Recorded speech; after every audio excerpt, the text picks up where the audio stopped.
Pemirsa, PMK Badung akan memberikan sanksi tegas terhadap seketeruna-teruni yang akibatkan pengarakan ogoh-ogoh pada malam penggerupukan berubah rusuh dan tidak aman. Sanksinya adalah PMK Badung akan menghentikan bantuan untuk pembuatan ogoh-ogoh pada tahun berikutnya. Dengan adanya kreativitas. Ketegasan sikap tersebut diungkapkan Kepala Dinas Kebudayaan Kabupaten Badung, Ide Bagus Anom Basmo. Menurutnya, pembuatan ogoh-ogoh merupakan wujud kreativitas seni, namun pelaksanaannya harus tetap diawasi dan diorganisasi oleh tokoh masyarakat. Kegiatan positif anak muda ini bertujuan menjauhkan generasi muda dari aktivitas negatif seperti trek-trekan dan narkoba.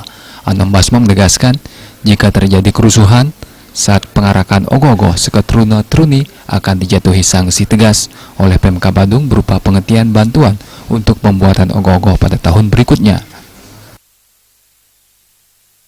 Kalau nanti terjadi keributan, itu bantuan untuk membuat ogoh-ogoh kita putus, tidak lagi kita bantu.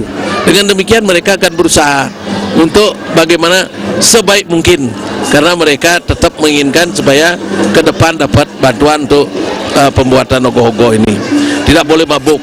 Dan juga sekaligus kita mengajarkan bahwa kegiatan ini sesungguhnya kegiatan ogoh-ogoh itu tidak berkaitan langsung dengan pengerupukan, tetapi merupakan kreativitas generasi muda. Tetapi kita arahkan agar dia dalam membuat kreativitas tidak boleh menyinggung tidak boleh menyinggung sara, tidak boleh bermuatan politik. Anom Basmo menambahkan, syarat ogoh-ogoh yang layak diarak pada malam pengerupukan adalah tidak boleh terbuat dari bahan yang membahayakan lingkungan, tidak berbau politik, dan tema tidak boleh menyinggung sara. Agus Sudiatmika, Bali TV.